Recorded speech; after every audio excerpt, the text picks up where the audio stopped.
Hello everyone, আসসালামু আলাইকুম। সবাই কেমন আছেন? আশা করি সবাই অনেক ভালো আছেন। তো এখন দুপুর, এখন খাইতে দেবো কবুতরগুলাকে। আর একটা কথা আপনাদেরকে বলে রাখি, সেটা হচ্ছে আপনারা আমার আর এই চ্যানেলে আর ভিডিও পাবেন না কিছুদিনের জন্য। আমি একটা নতুন একটা চ্যানেল খুলেছি, চ্যানেলটির নাম হচ্ছে পায়রা বাড়ি। আমি কমেন্ট বক্সে আমি আপনাদের সব লিঙ্ক দিয়ে দেবো, আপনারা প্লিজ সবাই ওইখানে যায় জয়েন হয়ে যান আমার চ্যানেলটির সাথে। তাহলে আমার কবুতরের আপডেট আপনারা ওই চ্যানেলে দেখতে পারবেন। আসলে এই চ্যানেলটাতে আমার কিছু সমস্যার জন্য কিছুদিন অফ রাখতে হচ্ছে। মানে আমি খুলেছিলাম তো চ্যানেলটা, আমি অত বুঝেছিলাম না কীভাবে চ্যানেল খুলতে হয়। তো আমি ওই সমস্যার জন্য একজনের কাছে গেছিলাম, তো আমার থেকে কয়েক মাস টাইম চাইছে। মানে ইউটিউব কয়েক মাস আমাকে টাইম দিয়েছে ঠিক করার। ততদিন আমি আপনাদের কোথায় ভিডিও দেবো বলেন? এই জন্য আপনাদের জন্য নতুন একটা চ্যানেল খুলেছি আমি। সবাই চ্যানেলের যোগ হয়ে যায়। চ্যানেলটির নাম আমি আবারও বলতেছি, চ্যানেলটির নাম হচ্ছে পায়রা বাড়ি। আমি ওইখানে আপনাদেরকে কমেন্ট বক্সে আমি সব লিঙ্ক দিয়ে দেবো, আপনারা এখান থেকে অ্যাড হয়ে যায় আমার ইউটিউব চ্যানেলে। আর আগের মতো আপনারা ভিডিও দেখেন। আমি কবুতরকে খাইতে দিচ্ছি। দেখুন, 2 দিন পর বৃষ্টি থামেছে। 2 দিন পর আমাদের এই সাইডে, আপনাদের ওই সাইডে কি বৃষ্টি হচ্ছে নাকি এখন অবশ্যই আমাকে জানাবেন। আমাদের এখানে কালকে এবং বৃহস্পতিবার প্রচণ্ড আকারে বৃষ্টি হয়েছে। তো এখন বৃষ্টি নাই বললে চলে, এখন অনেক রোদ। সকালে হালকা একটু বৃষ্টি হয়েছে, ও একটু হবেই স্বাভাবিক। তো আপনাদেরকে আমি আবারও বলতেছি, আমার নতুন চ্যানেলটিতে আপনারা সবাই জয়েন হয়ে যান, আগের মতন সাপোর্ট দিন আমাকে সবাই। আর ওইখানে আমি সব আপডেট দেবো আমার কবুতর খামারের। বাচ্চাটা কোথায়, বাচ্চাটা খুঁজে আসে দেখি। হা হা হা হা হা হা।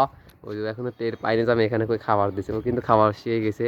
তো সিঙ্গেল বাচ্চাটা নর হবে, কারো যদি লাগে অবশ্যই আমাকে জানাবেন, আমি আপনাদেরকে দেওয়ার চেষ্টা করবো। হা হা হা হা। আর এখানে নর 3টা আছে ভিতরেও, এই দেখি নর বাড়াচ্ছে, খাবার খাওয়ার জন্য চলে আসছে। আর 2টা নর আছে, এরাও ডিম পাড়ছে, 3 জোড়া এখন ডিমে। আর 1 জোড়ার ডিম খুব শীঘ্রই ফুটে বাচ্চা বের হবে ফাটে। এইটার ওইটার হচ্ছে ডিম থেকে বাচ্চা বের হবে খুব শীঘ্রই। আপনাদেরকে আমি আপডেট দেবো সব আমার ওই চ্যানেলে। এই চ্যানেলে আপনারা আর কোনো আপডেট পাবেন না 2-3 মাসের জন্য। তো আপনারা সবাই প্লিজ আমার ওই ইউটিউব চ্যানেল আপনারা সবাই সাবস্ক্রাইব করে রাখিয়ে দেবেন, যারা আমার নিয়মিত ভিডিও দেখেন। তো খাবার দেওয়া শেষ এখন। আর কি বলবো আপনাদের এটা বলার জন্য আর কি আজকে ভিডিও করা, নাহলে আজকে ভিডিও করতাম না আমি। কারণ আজকে যে পরিমাণের রোদ, এখানে দাঁড়াইতে পারতেছি না। এই যে মাশাআল্লাহ বাচ্চাটা চলে আসছে, দেখছেন? এই যে বাচ্চা। আহ আহ আহ আহ আহ আহ আহ মাশাআল্লাহ, বাচ্চা কিন্তু খাওয়া শিখে গেছে, আপনারা দেখতে পারবেন। এখন দেখেন নি, খাবেনি। ও আসলে ভয় পায় বড় কবুতর মারে, তো ওই জায়গায় খাওয়া শিখে গেছে, দেখছেন? এখন শুধু সরিষা আর গমই খাইতে পারে, অন্য অন্য জিনিস যেমন ডাবলি পপকর্ন খাইতে পারে না। আর দেখুন, এটা ডিম পাড়ার জন্য মা দিকে তারাই নিয়ে বেড়াচ্ছে, এটা ডিম পারবে হয়তো। আসলে আমি কবুতর কত ধরি না, তো এই জন্য টের পাই না যে কবে ডিম পারবে। এই জন্য আমি আপনাদের শুধু বলে দিই ডিম পারবে হয়তো। আহ আহ আহ আহ। পাখি ডাক দিয়েছে, এই পাশে সে ভয় পাইছে।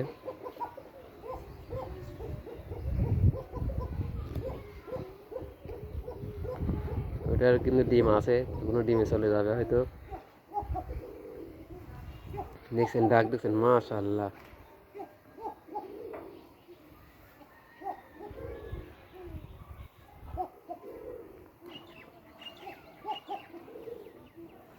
মানে এক নর হয় 2 মাদি পচা আনছিল, ওইটার জোড়া। দেখছেন এক একে ডাকতেছে এখানে।